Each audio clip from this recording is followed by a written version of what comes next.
Raisel Iglesias had a great second half with the Atlanta Braves, and we crunched some numbers and we discovered why. The Phillies GM was rumored to be our GM in 2020, and if we hired him, would we be where the Phillies are? We're going to talk about that. And Albert Pujols is back, and some of us are excited and some of us are not, and we're going to talk about if that matters. All right? You're Locked On with Mike and John, and this is Locked On Angels. You are Locked On Angels, your daily Los Angeles Angels podcast. Part of the Locked On Podcast Network, your team every day.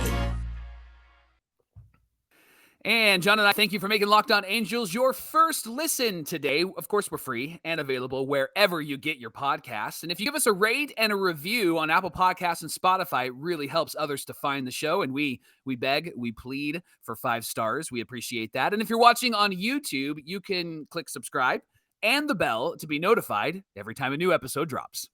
We appreciate you joining us for this episode of Locked On Angels, where it's your team every single day. You've got the Frisch Brothers, a.k.a. the Super Halo Bros. My name is John, and that's my brother Mike. And my name is Mike, and that's my brother John. You can get us on Twitter at Locked On Angels and Twitter and Instagram at Super Halo Bros. We're always memeing, having a good time, keeping you up with the latest news about the Angels, so we hope you'll join us on social media. Mike, you and I are fans of this team through and through, lifelong Angels fans, and you have to be a lifelong fan if you stick with them through some of the ups and downs we've had over these years. Yeah, if you hang out with them long enough, every once in a while they'll pop the playoffs or maybe a World Series, and so we're expecting that sooner rather than later. Hint, hint, Angels. That's right. Mike, there was a funny tweet that went around, and I believe it was from John Boy Media, Talking Baseball. They said, Angel fans, look away. And what the tweet was a graphic of Raisel Iglesias' splits before and after he was traded from the Angels to the Braves in 2022. Now, we know the Braves did get eliminated. It was a surprise because they had been such a great team. Yeah. However, the playoff system is chaos. And we spoke a little bit about that yesterday, just kind of our thoughts and feelings on that. But Raisel Iglesias had a great finish to the year with the Braves, and we wanted to find out why his numbers were better in Atlanta versus Anaheim. So we went to Fangraphs and got some of the details. Best website ever. Let me start with his Braves statistics here. Okay. So he was on the Braves from August 5th until October 4th. His first appearance for the Braves was August 5th. He pitched in 28 games for a total of 26 and a third innings pitched. Now, Fangraphs has a great stat that helps you measure the amount of leverage in a situation for a pitcher, for a hitter. And so leverage, for those who need to know, is essentially how important is the moment that this particular player is performing in. How sweaty do your pits get is really what is what it measures. If you ever play the show and you're in a situation where the controller is shaking like crazy, that's high leverage, right? Yes. There's runners on base. I'm with you now. There's a potential to score from the other team. So let's break this down here. Raisel Iglesias had 6 innings pitched of high leverage situations. So the game's on the line. The players could score from third or second, runners in scoring position, that kind of thing. 10 and a third innings pitched of medium leverage. So, a little bit higher, but just kind of average situation. You got to keep the game close, but there's not an immediate threat.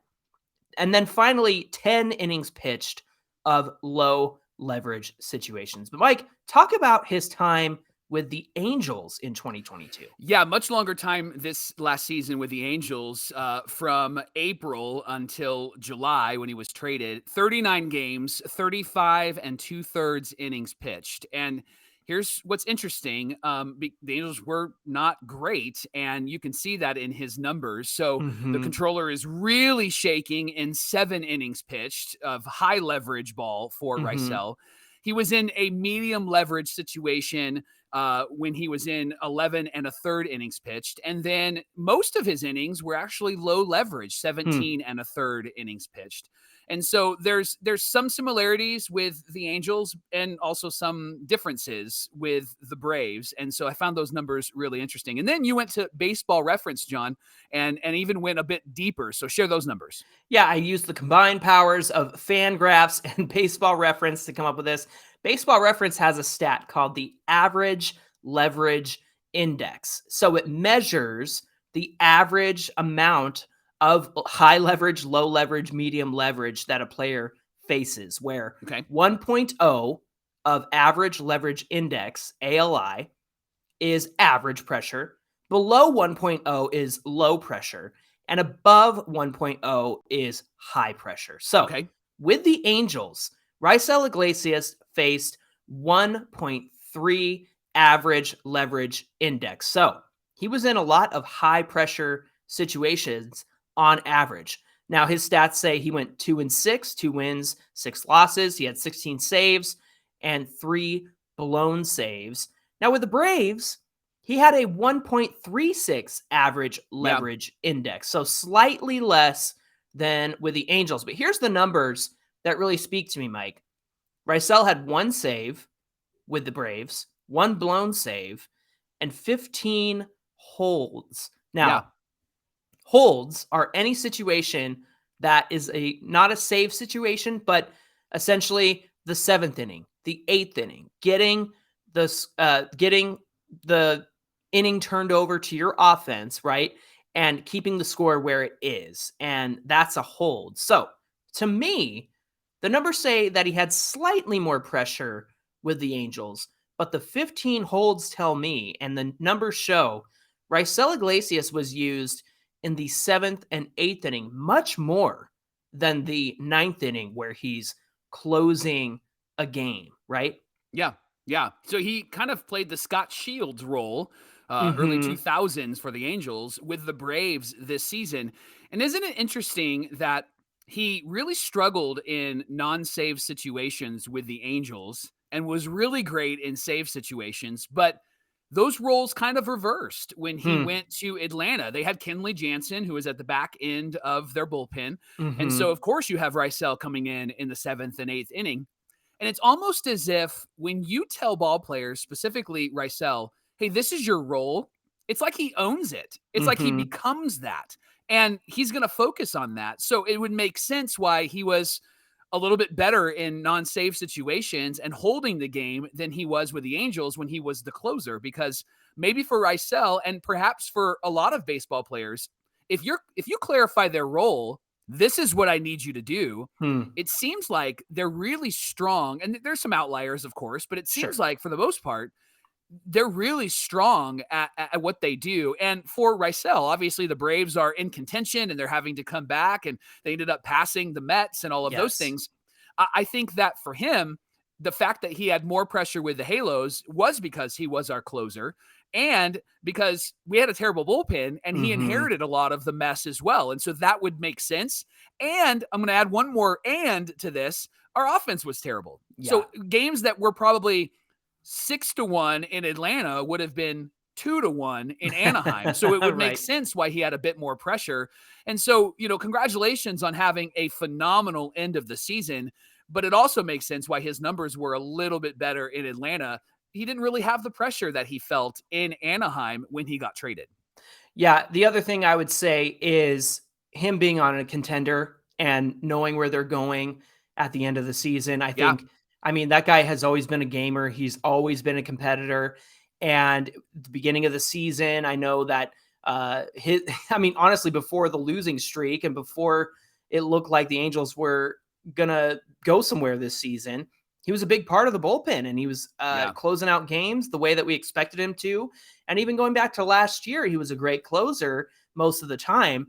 But I think moving to the Braves and knowing that he's on a contending team that's likely to go to the playoffs, I think that helped change his mindset as well. But I think that new role of a setup guy in the 7th and the 8th inning, I think it worked perfectly well for him because he's not being called upon to close out games. Now, obviously, he was in some save situations, but like you said, tell the guy what the role is and what he's going to do, and he'll deliver. And sometimes, like you said, Raisel would come in a tie game. Raisel would come in and inherit a bases loaded mess from the previous reliever, probably Aaron Loop, right? And so he had to clean up a lot of messes because he was the guy that we had to count on the most. And in those situations, he often ran into some trouble. So at the end of the day, a little bit more pressure with the Angels, but not that much. But I think that the different role is indicative of why Raisel Iglesias succeeded with the Braves. Well, today's episode of Locked On Angels is brought to you by our friends at Bet Online. You should go to betonline.net. They're your number one source for all your football betting info this season, along with Major League Baseball playoffs. They've got some great stats, some great numbers, and it was interesting to watch how those numbers fluctuated as the Padres and the Dodgers played, and as the Phillies and the Braves played. And Bet Online was on the money, pun intended, with all of their bets, and so you should check it out today. Again, betonline.net. They've got all the latest player developments, team matchups, news, podcasts, in-depth articles, analysis on every game that you can find. And they always are your number one source for all your sporting wagering information. They have live betting, up-to-the-minute scores for every sport out there. It's the fastest and easiest way to check in on all your favorite games and events. It includes like MMA and boxing and golf.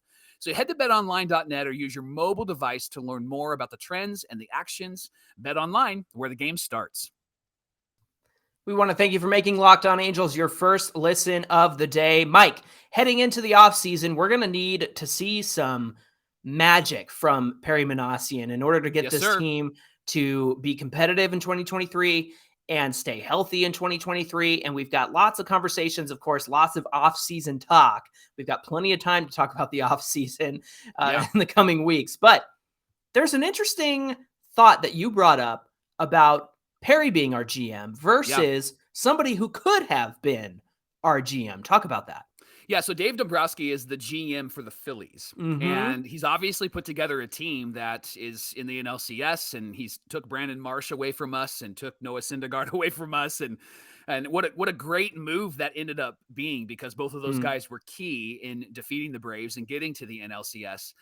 But the Angels actually had a chance, Johnny, to hire him in 2020. And Dombrowski has a proven track record of winning. And there was a lot of conversation. You and I actually talked about this on the Super Halo Bros podcast before we were on Locked On about Dombrowski. He's got a lot of street cred. Like, he's put together some winning teams in his history. But instead, the Angels hired Perry Minasian. And he's done what I think he could with this team, with the budget that he has. And so it really brought up an interesting question for us to consider.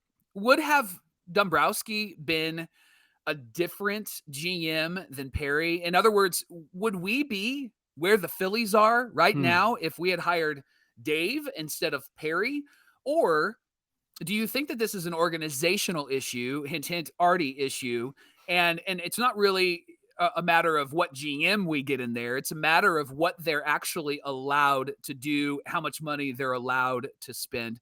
What are your thoughts on Dave Dombrowski not being our GM, us hiring Perry? Where would we be? Tell me what you're thinking about right now. If Artie Moreno and Dave Dombrowski were in the same organization, it would be like two suns colliding in space. Like, it just would blow up. There's not enough room for the both of them. Like, it would have been such a bad situation. I don't think they would have gotten along. I think both guys kind of have their own aura around them, right? And Artie is not so much a very outspoken person, but inside the organization, obviously, he's been very hands-on.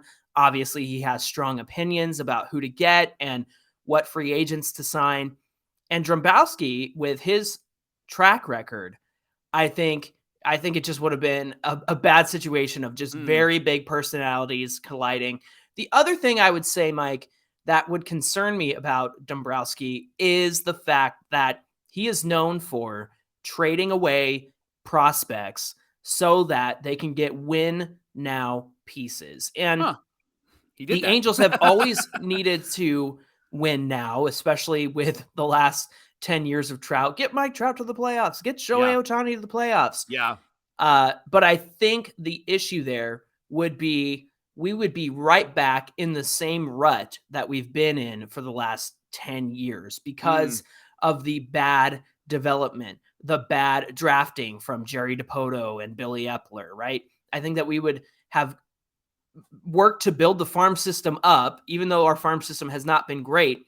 Probably don't have the pieces to trade away anyway to do the Dombrowski moves that he would do. Yeah. But at the same time, if Dombrowski came in, it would have meant losing Brandon Marsh, which happened, Joe Adell, Reed Detmers, and any number of the pitching prospects that we have, probably a David Fletcher, Jared Walsh, so that you could get back those guys whose contracts are probably expiring on other teams. You know, you probably would have seen, if this is 2020, you probably would have seen somebody like Chris Bryant or Trevor Story come to the organization for like a year or 2 or 3, but it would have cost you a lot of the minor league system. And I think that's the kind of person that Dombrowski is. So I like what Perry has done, because Perry is really working hard to restore our farm system. Yeah. And while we have our top guys on the MLB team, like Trout, Ohtani, Rendon, Reed Detmers, all those guys, Patrick Sandoval, we probably would have traded away Sandoval as well. Yeah. And so all I'm saying is I would have hated to have seen guys like Sandoval, Suarez, Reed Detmers get traded away for 1 or 2 years of somebody like a guy who was on an expiring contract that a team would have been willing to give up.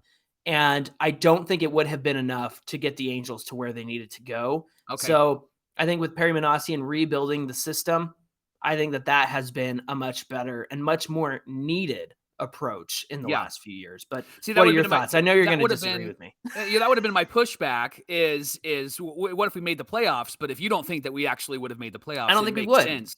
Yeah. It would make sense then why you wouldn't be excited about that. And you make really good points. And if we traded away some of these guys, one, we wouldn't know their potential. We wouldn't have been able to see that. We wouldn't have had a Reed Detmers no-hitter for the Angels this season, right? And so I think that with Dombrowski, he probably would have traded away those guys. I do think that he has proven to be somebody that can put together a team that will contend. If we wouldn't make the playoffs, what I would push back is I would say to you, we probably would have been in contention. We probably would have been close, and he would have gotten the pieces for us to get close. That's fair. And you're right. He probably would have flushed the future for the present.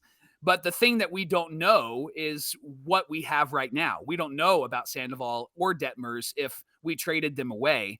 And I think, quite honestly, if he signs in 2020 like Perry did and comes in, I think Angel fans wouldn't have been opposed to him trading away some of those young guys, because we've got a track record of not really developing those young guys. And if we got a Chris Bryant or a Trevor Story, 2 really big names, I think Angel fans would have been stoked on that. We probably would have found ourselves back in a bit of a rut in a couple of years. But I'm a big believer in that he has been able to, his track record at least has proven that he's been able to get teams really close or actually into the playoffs. And at this point, I think Angel fans are desperate for anything that actually feels like we're getting there, right? Which, I mean, the reality is if we get to the playoffs next season and we lose, or we get knocked out in the wild card or knocked out in the NLDS, then the next narrative is going to be, oh, Mike Trout and Shohei couldn't even do, you know what I mean? Like, all of that'll happen. But I think from Angel fans, we would be frustrated because we're going to want more. We're not going to be satisfied. I'm just really intrigued by this conversation because the Phillies were not great last year, and then they were great this year because he went and got the right pieces. Sure. And now they're in the NLCS. I'm intrigued by what will happen to them for the rest of this year, because the thing that was kind of the knock on them was their offense was great. Their defense was terrible. Yeah. And then getting Marsh actually helped solidify that. It'll be interesting to see what happens next season, no matter what happens this year. And now if they end up going to the World Series, I mean, they're in the NLCS. That's a victory.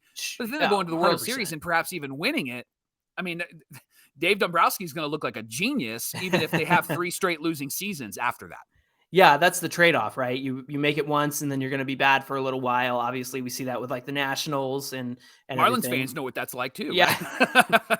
But the other thing is, Mike, when has that ever worked for the Angel system? Yeah. And what I mean by that right. is our best years were the years where we developed well. We brought up the young guys to carry us to the playoffs. Eric Ibar, Howie Kendrick, Jared Weaver, all of those guys who helped get us to the playoffs. And then you brought in... Let's talk about depth. Reggie Willits in 2009, right? This guy came out of nowhere and ends up playing left field and holds it down for us while there were some injuries. And so, I mean, they have the depth there. And so you make a really good point, which is why we just got to be careful about who we're going to go get and how we're going to sign all of these guys, because and that's why you and I are really high on Livan Soto, because he's somebody that has a lot of potential and perhaps could be one of those key cogs in the wheel that actually gets us to the playoffs instead of us going and spending an arm and a leg to get a Dansby or a Trey. Yeah, at the end of the day, I think the Angels' best approach is they have to fix their minor league development system. I mean, it's just, it's frustrating to see players like Brandon Marsh succeed other places. Don't get me wrong, I'm super happy for him. Sure. But the fact that they couldn't figure things out, and I know that's more major league coaching because he was with the major league team all season, but why couldn't they figure that out is beyond me. That's frustrating.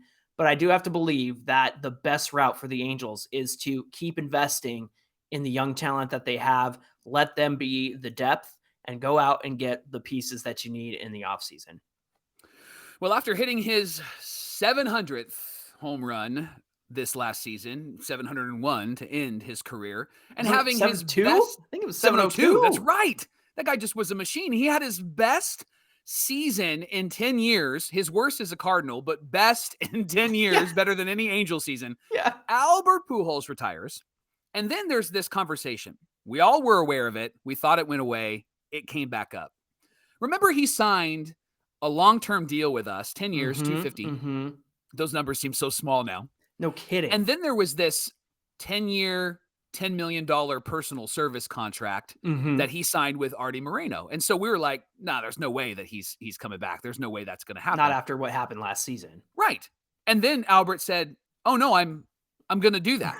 I'm actually I'm going to be back. And there's some fans that are like interested in this. And then there's some fans that are not happy at all. And one of them actually called us, Johnny. And so I would love for you to play that wonderful voicemail for our listeners. Yeah, this came from Wayne from Whittier, but I discovered something. There's the same phone number is Dan from Dana Point and Wayne from Whittier and Oliver from Orange. So I respect the right to privacy, but I just never know what to call this person. I was like, hey, this is like the same voice. And then I realized it was the same number. So Wayne hilarious. From Whittier, Dan from Dana Point, whoever you are, you got me, my friend. But let's play the voicemail because I think this is a great representation of some fans who aren't really excited about it. Let's check it out.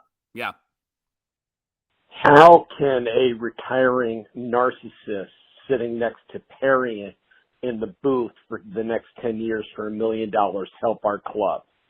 Can't that $10 million go in better places in the minor leagues than having that guy sit next to Perry for the next 10 years? Where's Rod Carew? Has no relationship with the club. Where's Nolan Ryan? No relationship with the club. There's better people than that, you know what, to be sitting around as a parasite to the club. I can't believe that article in the Atlantic today. Very strong feelings from Wayne from Whittier, Dan from Dana Point, whoever you are. He is not calling him T.O. No, he's certainly not. No, there is no love there. He makes a good point about, so just to be clear, this is not going against the player salary. So this will not impact the, the salary luxury for all the players, luxury tax. Yeah. This is purely an organizational salary, right? $1 million a year for 10 years. But he's right. It could be money going toward the minor leagues. It could be money going to player development. We just got done talking about player development, and what's another $1 million to minor leaguers? Well, that's a lot of money to minor leaguers if you spread that around. And now it's going to go to Albert Pujols. And I'm concerned about this because, I mean, we don't really know what capacity he's going to be involved in. Personal services could mean anything. It really could be anything. Is he doing laundry? Like, what's he Go pick up my dry cleaning, please. That's personal services, right? That's right. He's bringing That's right. catering. But Mike, it's frustrating because all the conversation we had last year after he left was, okay, now people like Mike Trout can step up into the leadership role that he deserves to be in. And we actually talked about this last week, that we are starting to see Mike Trout step up into that leadership role, because there's no Albert Pujols, there's no Justin Upton, there's no veteran guys who have been around the league or have been in the league longer than Trout. Maybe some of the older relievers, but I could be wrong about that too. But Trout's been there 11 years, and he's been with the Angels all 11 years. Yes. And to me, this is his role to take. And so if Albert comes back and Trout kind of reverts to the, oh man, it's Albert. Like and he's honorific and respectful because that's who Trout is. But what I'm saying is I don't want Trout to lose his spot with the Angels and his standing with the Angels just because Albert Pujols is there. But what do you think? I think that Albert, according to what we've seen from Trout and other players, I think Albert is held in high esteem and respect. For sure. And I think that Albert's issues were not with players. It was with management. It was with ownership. That's where the tension is. And so what I think Albert can do, what I think he can bring, is an expertise in whatever area he's in. That's the problem, though, is we're not sure what he's going to be doing. And so it probably would be wise to consider having Albert be somebody maybe who is reaching out to the community, because he's great at that, right? For sure. And we talked about how it would be great if maybe the Angels, especially with new ownership, reached out to the Skaggs family and really adopted the Skaggs Foundation. Mm-hmm. Albert would be great at that. And so if that's why he's coming in, fantastic. Sure. If he's coming in for organizational baseball activities, I get your point. Mm-hmm. But I also wonder if they're bringing him in to potentially be somebody that's going to work with the hitters and work with the young guys and help them to be really great ball players, but also really great men, because he does have great character, at least off the field, right? And so I think that there's some tensions there, marriage, divorce, all that stuff, but who's not divorced except for me? None of my business. Yeah, right. But I think the bottom line here is that clarity is going to be really helpful here for us as fans as to what he's actually going to be doing. If he's doing the fun kind of entrepreneurial representing the club stuff, awesome. If he's doing more organizational stuff, then I think they need to be really clear about what that organizational stuff is. If he's going to be helping young players develop and have strong character and all of those things, great. I just think that clarity is going to be really, really needed here. Mm-hmm. And Albert does have, our last kind of experience with him is bumping up against his ego, and then him having a press conference and how he really was glad to get out of there and all of those things, right? Like none of that really sat well with us. And so John, it's a shame that this is the narrative about Albert Pujols, right? Because that was not what we expected in 2012 when he signed with us. No, certainly not. But the caller makes a great point about Rod Carew and Nolan Ryan and the relationships that are lacking there as well. And those are relationships that you want to have. So on one hand, I understand, yes, new ownership needs to come in and repair a lot of relationships. But if Albert comes in and he's working with Perry Minasian, the man who let him go, then maybe that's one step toward repairing relationships as well. So, I understand the point about Rod Carew and Nolan Ryan, like having no relationship there and there being tension. But I feel like that same thing would get perpetuated if they didn't, make amends with Albert Pujols. It would be another, Hall of Famer in the playoff or the player bucket that has a bad relationship with the Angels. Right. So in a way, I'm glad to see it be restored. I'm concerned about what it means for the Angels at the end of the day. Well, John and I appreciate you making Locked On Angels your first listen today. Now, your second listen should be the Locked On MLB podcast. Paul Francis Sullivan, our buddy Sully, he's covering the playoffs and he's talking about players. He brings on all different teams and different Locked On hosts to talk about what's happening in the playoffs. So if you want to follow this podcast, you should, because they talk about all the things that we want to talk about in the offseason. as the playoffs are happening as well. So it's the number one daily league-wide podcast, Locked On MLB. You can find it on the Odyssey app, YouTube, or wherever you get your podcasts. You can follow the number one daily Monday through Friday Angels podcast, Locked On Angels, at Locked On Angels on Twitter. And of course, you can reach us at Super Halo Bros on Twitter and Instagram. You can connect with Mike and I there as well. Hey, Mike, what do we have on deck for Wednesday's show? Well, we're going to tell you why the Angels, if they follow the Braves roadmap, can be successful next season. The Braves have done some really interesting things. And if the Angels do that, John and I think that maybe perhaps it will breed success in Anaheim, and that's what we want. And we're going to talk about that tomorrow on Locked On Angels. Got to breed something in Anaheim. We got to have some sort of success. All right, friends, until tomorrow's show, my name is John, and that's my brother Mike. Your voice got like this, and my name is Mike, and that's my brother John. That's going to do it for this edition of Locked On Angels, and we will see you right back here tomorrow.